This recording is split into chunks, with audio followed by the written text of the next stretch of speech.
Before we get into today's video, just want to share with you that by the time I post this video on Friday, August 4th, I'm going to be at Gencon and would love to meet you all, those of you who are at Gencon. I have a seminar on 3D printing miniatures, so go ahead and meet me after that seminar at 4 p.m.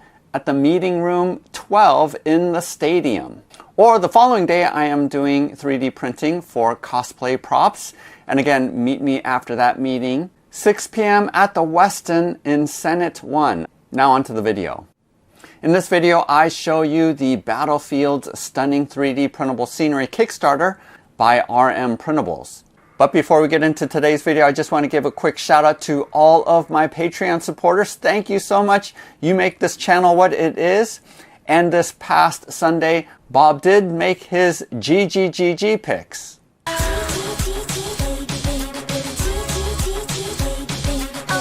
Each month, Bob the Beholder picks some of my Patreon supporters to receive gratitude gifts. And for this past month of July of 2023, Jason S. and Will M. received a pledge for the Apocalypse Dawn Kickstarter from Kraken Studios.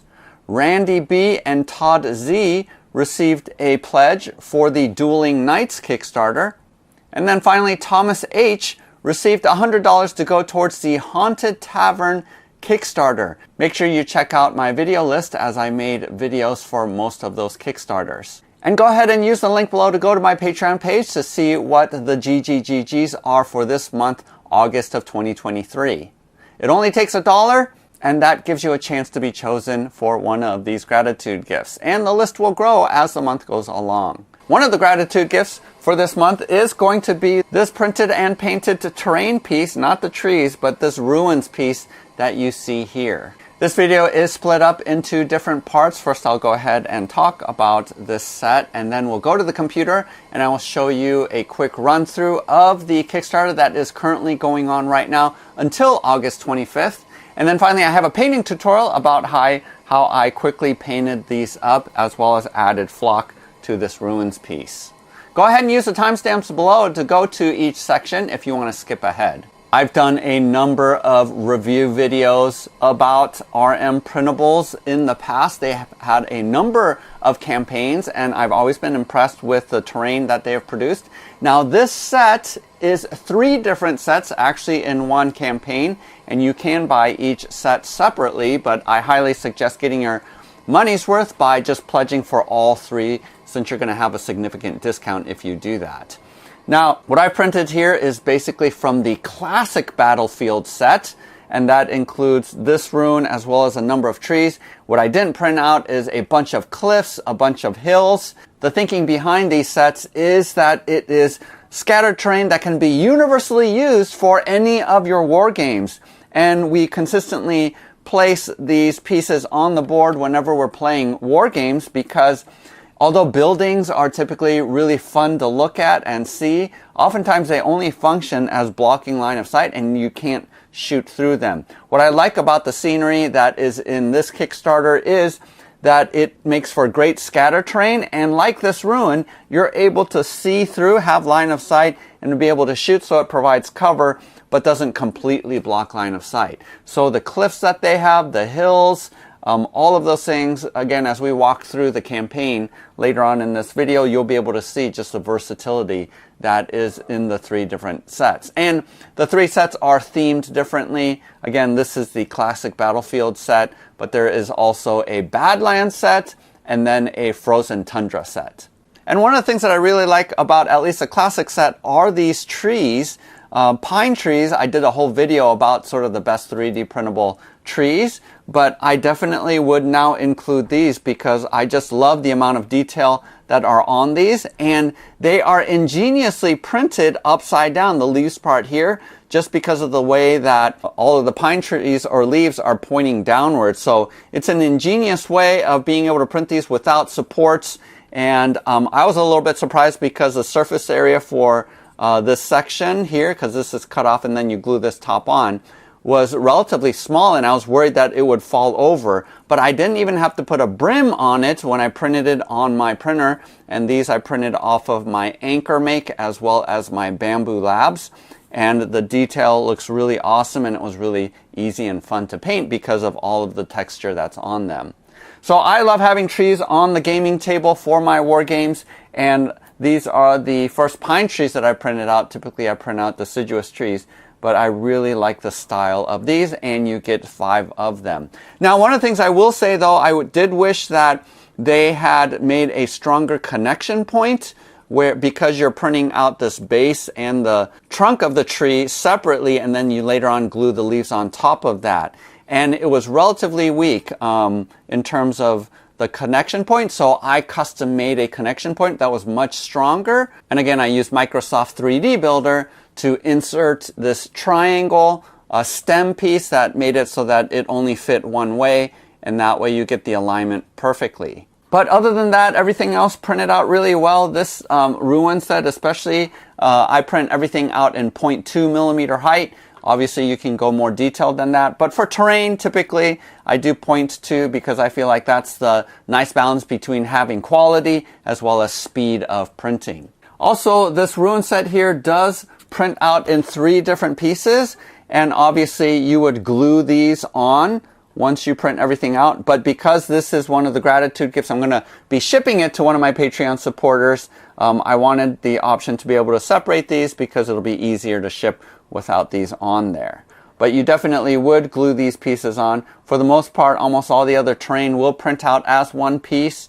And especially as I've reviewed in the past, I really like the hills and cliffs that they make, and the hills in particular I like because there's enough flat spots on hills that you can stand your miniatures on there without them falling over, which you see here. I really like that there are flat spots where you can place your miniatures so that they're not just tipping over. So let's go ahead and go over to the computer where I can walk through the campaign and tell you what is in each level.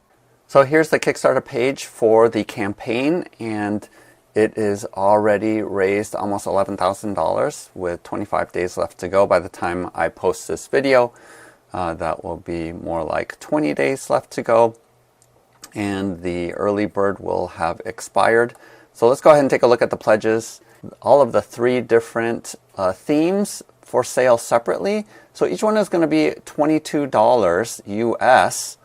Here's the frozen tundra and then the classic battlefield. So total, that would be all 3 for $66, but you can get the all-in for only $45. So pretty much you're getting all 3 for the price of 2. The files will deliver in September, so the month afterwards. And then here's a merchant license. I don't know how many of you do that. There was a special for the first 100 that backed, and the early bird I think is closed off as well.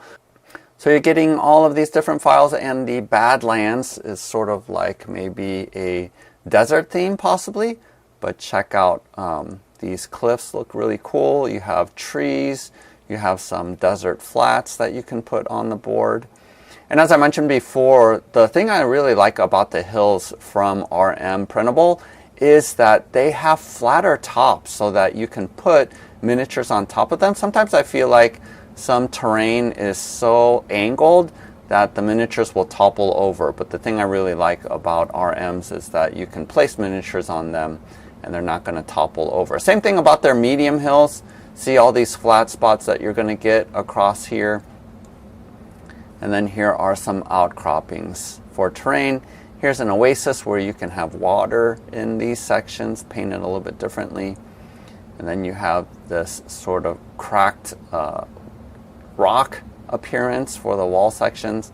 And then you're going to get a bunch of bases, which would work perfectly if you are playing a game like Kings of War. And then here's some photos of the Badlands in play. We'll move on to the classic battlefield, which is where I printed up some of the terrain, but look at these cliffs. Super interesting as well. You're not going to be putting a lot of miniatures on top, although there are some flat spots where you can do that. And then here are the trees, which is, I printed out all 5 of these. There's some fields as well that you can print out. And then here are some small hills, medium-sized hills. And then here is the ruined Garsley. I don't know what a Garsley is, but I just call them the ruins. You have some ponds as options. Then you have these field stone walls. You can never have enough walls to throw as scatter terrain on the field. And then again, a different kind of bases. Finally, we have the frozen tundra. So here are the cliffs, and you can definitely use these for any of the other themes, as I feel like they're interchangeable. The only difference that you might have is that you might paint these differently, although it does sort of look like frozen fields. You know, if you're going to go ice cliff climbing, it does look a little bit more like that stylistically. But, you know, you can definitely use these cliffs for any of the other themes. And then here as well, you could use it for other themes too, because really the paint job is what's going to make a difference. Now here though, on the hills, there are spots for there to be snow. So this is definitely intended for that to be snow. But again, I think you could still print these out and use it for the other two theme sets as well. Here you're going to be getting a border tower, which looks super cool, a ruined version. And then this version here, whole version there. This is pretty large because look at this miniature as a reference point. These towers are pretty large. You have some frozen lakes, cracked lakes here. That looks really good. And then some ice walls, although I could definitely see these being used for just a cave, some cave walls. And then finally, you again have these bases that are available. And then here are some pictures. And yeah, definitely, if you're going to paint them sort of this bluish color and then these tops white, then that's definitely going to be a winter theme. And then here are various stretch goals. Let's see, we have magma ponds, so sort of a lava theme that has been unlocked. And I think these unlocks are only available for those, yes, that are going all in.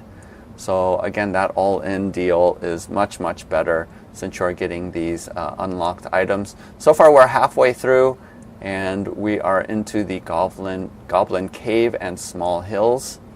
And this will continue to go forward as more and more is unlocked. And then here are some renders, as it looks like they haven't completed the STL files for them. So in essence, you're getting a whole nother theme, this magma theme. So the all-in is almost like you're getting 4 themes for half off. And then more concept art is going to be coming up soon. There are add-ons that are available for previous Kickstarters, so you can jump in on the Canaglim Reclaimed, which I think are dwarves, fantasy dwarves. You have the Tempest Hold miniatures and the terrain as an option. You also have monsters. So all of these are 65 Canadian, which I think might be 55 US, about around there. Here's the Arbalon 8 all in. I made a video for that a while ago. Birchwood Vale, Stormguard, which was their original Kickstarter. Again, I made a video for that a number of years ago. And then some explanation for how you receive your pledge. Might be delivered through my mini factory, as well as buying pledges afterwards. So there you have it. Go ahead and use the link below to go to my Patreon page, again, where you can be chosen by Bob at the end of August, with the possibility of receiving one all-in pledge for this campaign, along with receiving this printed and painted ruin set. Stick around for the painting tutorial if you are curious about that, as well as the flocking that I placed on here and how to do that. It's relatively quick and easy. Otherwise, happy printing, happy gaming. We'll see you next time. So I'm using Krylon Camouflage. This is brown. And I know that you can totally prime this with gray if you want to, but the reason why I'm using brown, I'll show you the difference, is because I feel like the brown gives it a warm undertone, which I actually prefer. But if you want to do dark gray, that's fine too. Doesn't really matter too much, but you definitely want to do the tree bases brown. So just give it a nice even coat on all sides.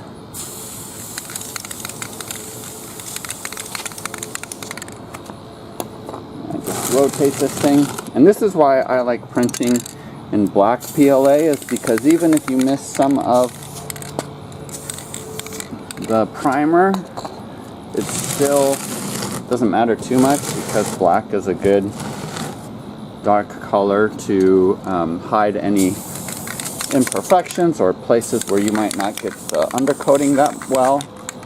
Doesn't matter too much. So I rotate this just to get all four sides, like so. And that's it. So I forgot to mention, go ahead and label all of your bases and tops, just because it's going to be hard to keep track of everything. So the next color that I'm going to do for the leaves is I'm going to use this time it's Rust-Oleum, not Krylon, Camouflage 2x Ultra Cover, and this is Deep Forest Green.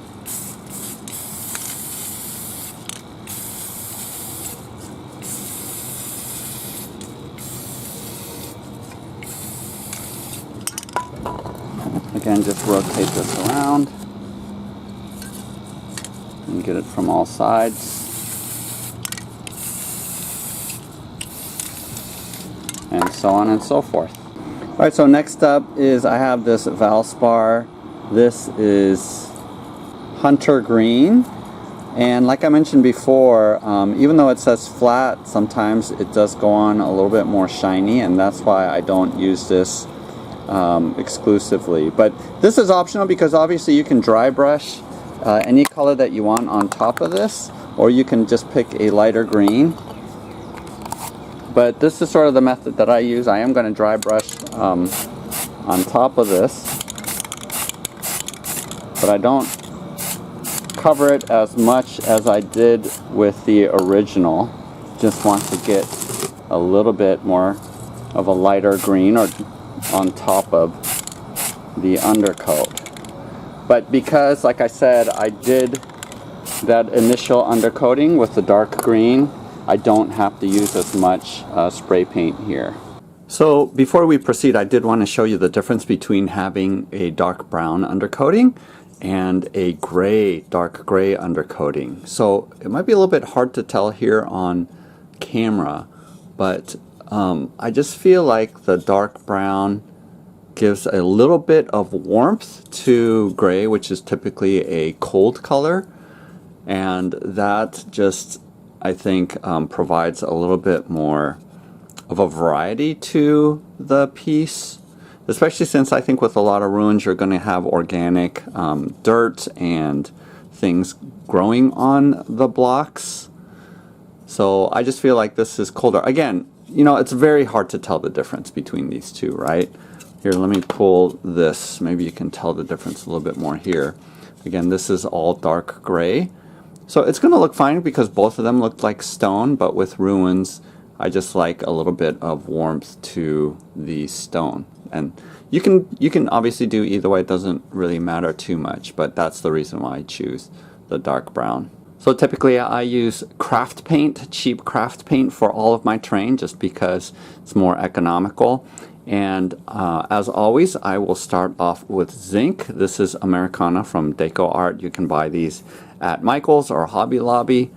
And I will be later on using slate gray to mix it in to lighten up the zinc to do another coat. But we're going to start off with zinc because this is a pretty dark gray color.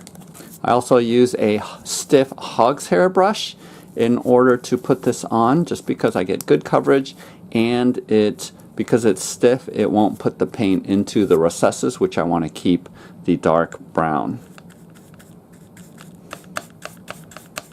And what the trick is to not cover everything, and especially where the wall meets the ground, I actually leave quite a bit of brown down there, just because there would be a natural amount of dirt that is accumulated in the corners and whatnot. And see what I mean when I say that having a stiff brush like this means that the paint doesn't go into all the cracks and crevices, because I want that to actually stay brown. And if I had primed this with a gray instead, I would want the dark gray also to appear in the cracks and crevices. So this is pretty much the look that you are going for.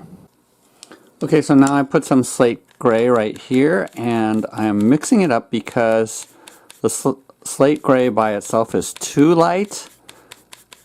So I don't want it to be as bright as it is coming straight out of the bottle. And this time, see how I'm wiping off the excess on the plate? This time we are just going to highlight. So I'm just pulling it down and not putting as much of this on here as I did the zinc. So I'm just hitting the highlights like this.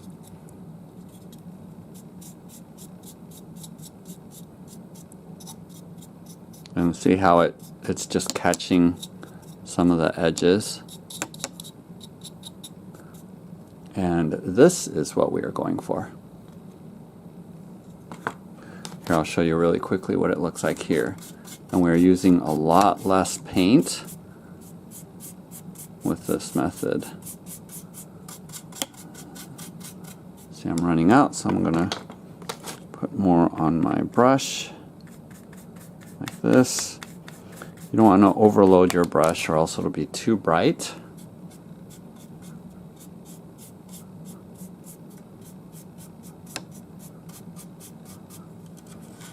And see how I'm catching just the edges this way. And I'm avoiding keeping what's down here at the bottom dark, because again, that's sort of what naturally happens. So that's what you want to do. Alright, so this is pretty much what it looks like, all finished. You can choose to do a final dry brush of even lighter gray than this, but I think I like this tone that is on here. And obviously you can glue these down, but because this is one of the gratitude gifts for this month, and I'll be able to ship it more easily with these off, I am not going to glue them down. So I will flock later, but I need to finish up painting, so we're going to move on to the trees. And we'll paint these up real quick. So I'm grabbing some milk chocolate and some honey brown. Here are the colors. This is just slightly more tan than the milk chocolate. And similarly, I'm going to grab the milk chocolate. I have a smaller brush just because the branches are smaller. And just going to do all of the wood.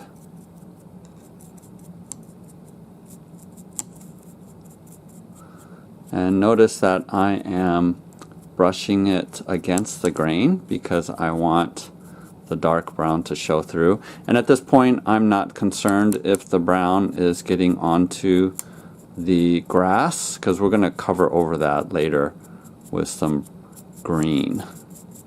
So mostly just going to do all of the wood this way.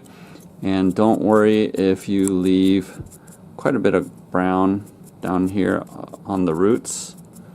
That is perfectly fine.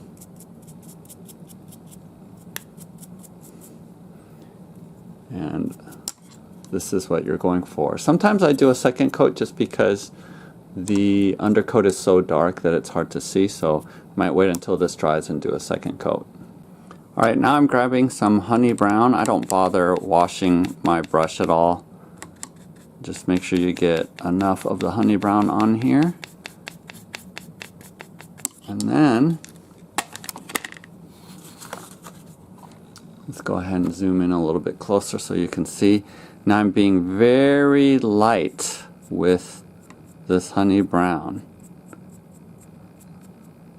And it might be hard to see here, but I'm not putting that much on.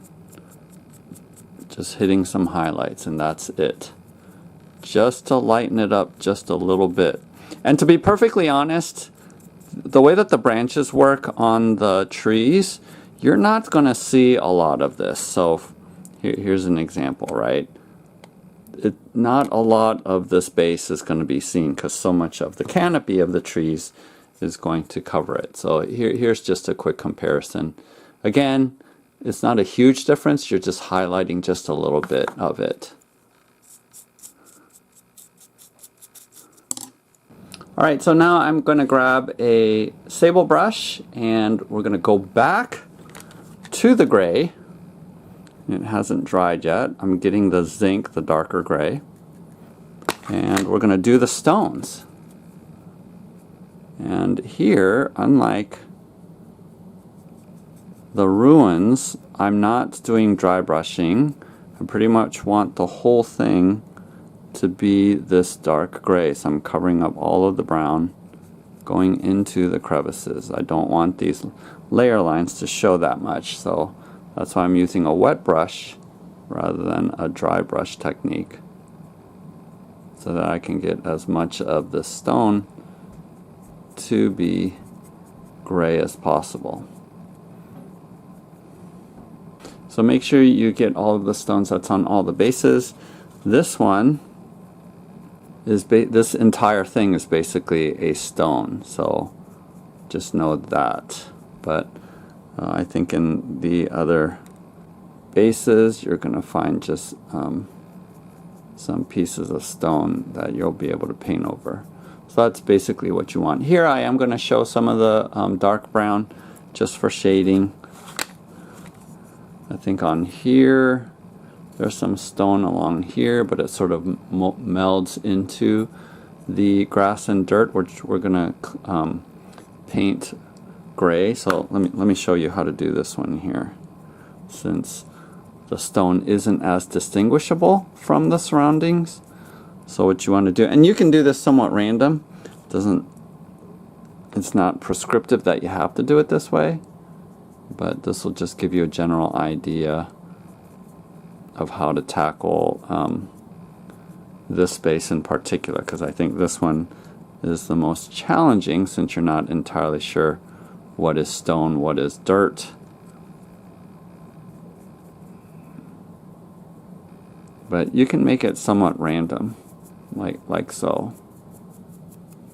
Alright, so now I'm going to go ahead and grab some of the lighter gray, again mixing it with the zinc, and go ahead and just sort of highlight. Now this is a lot more challenging because you can't help but emphasize the layer lines here, so it sort of can't be helped, but I just sort of go like that, just make it look like you highlighted some parts of it but not be overly finicky about it, and I think that's fine. Let's go ahead and grab this more complicated piece, and I'll just show you. I just very quickly hit the edges, maybe like so, without overthinking it.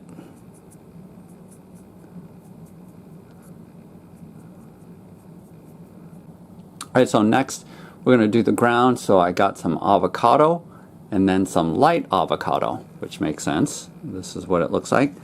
So we're going to do exactly the same thing, grabbing the avocado with my sable brush.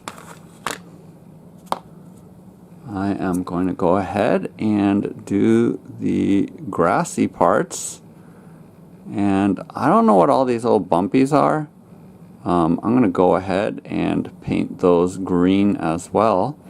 And as you notice, I'm not going right up against the wood, but I'm leaving sort of a dark brown line to emphasize the separation between the two.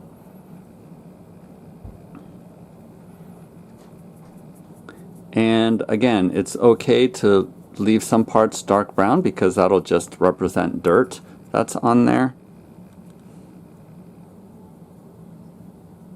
And you can go up onto the stones too, since on this piece there isn't a sharp delineation between what is dirt and what is grass. Whatever you do is going to be fine. And even if you get some green onto the wood, that's fine too, because you know there's always moss and things growing on top of stumps and wood, so that's not a big deal. But this will give you sort of a general sense of the effect that we're going for.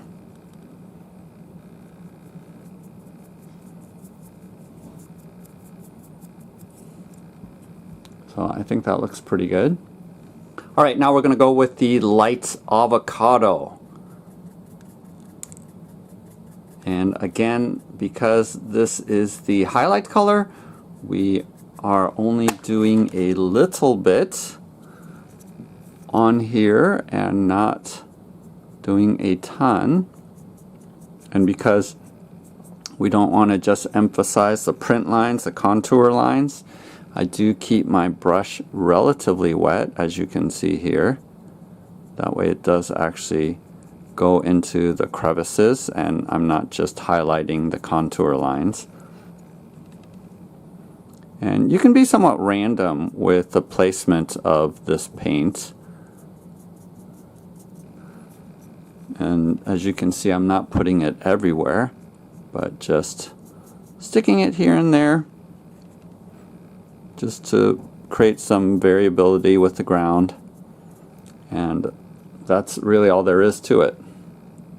Alright, for just a little bit of detail, I am grabbing the Georgia clay, but you can get red or blue or purple, whatever color that you want or think that these mushrooms should be. And this is the only base that has these mushrooms, so that's why I am going to color it this orangish color.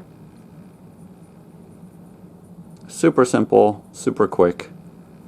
Not a lot of fanfare. You can put white dots on them if you want to go more the cartoony route, but I think I'm just going to keep it this way. So before I go on to the leaves of the trees, I'm going to go ahead and glue these bases on, at least with the ones that I modified, because it's just going to be a lot easier to hold. The reason why I'm not doing it with the unmodified ones is because the the connection is so weak that it will take a while for it to dry.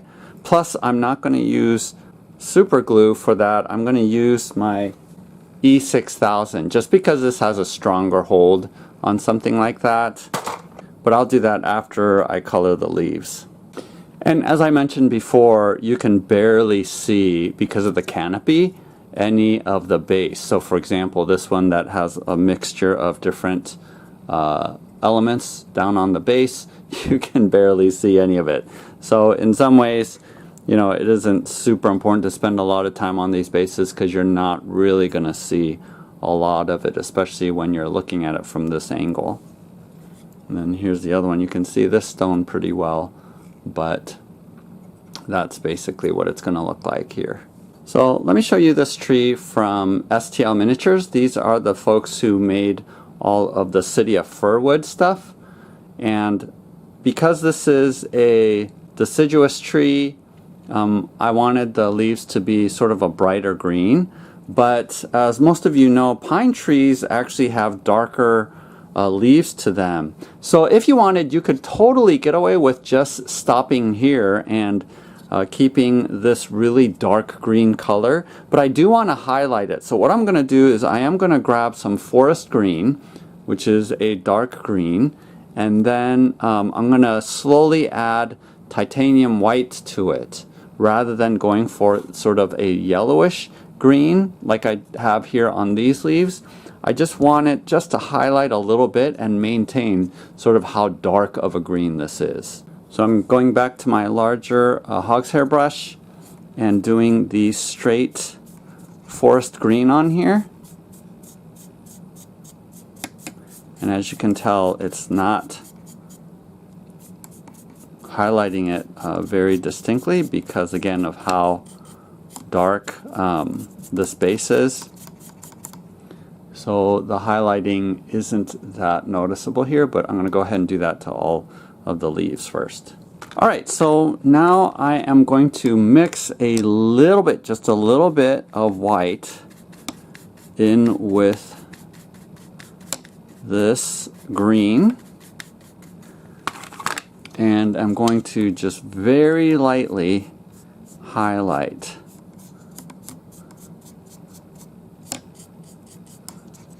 Like so. And this is just the right amount of subtle highlighting.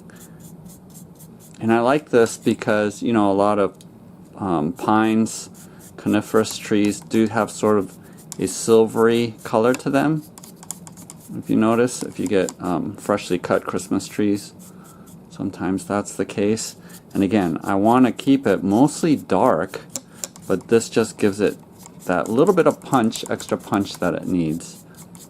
And that's what you want to do to all of them. And it's different enough from the deciduous leaves over here.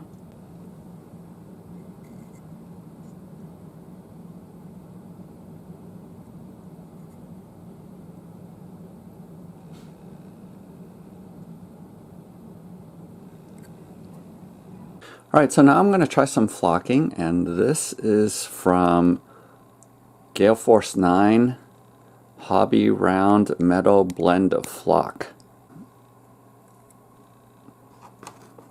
Alright, so I have my box here just to catch any leftover flock. I've got my Elmer's glue. Alright, so the nozzle is all clogged, so I had to pour some out on my paint plate. I'm going to use a toothpick to put it on.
That looks pretty good.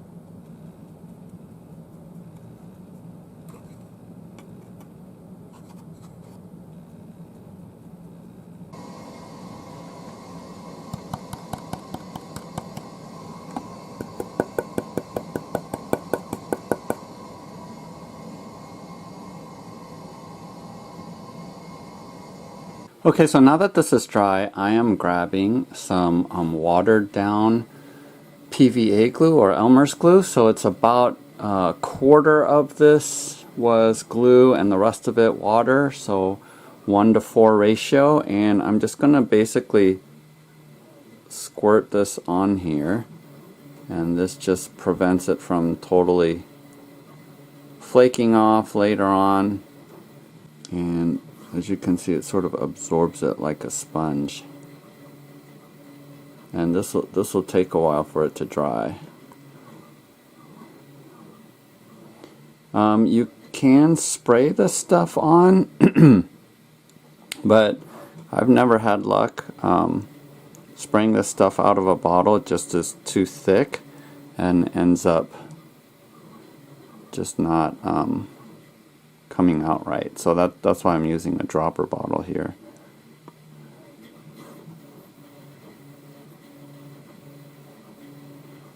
And typically I do this over the sink or outside because this glue will drip off, so I'm going to do the rest of this outside.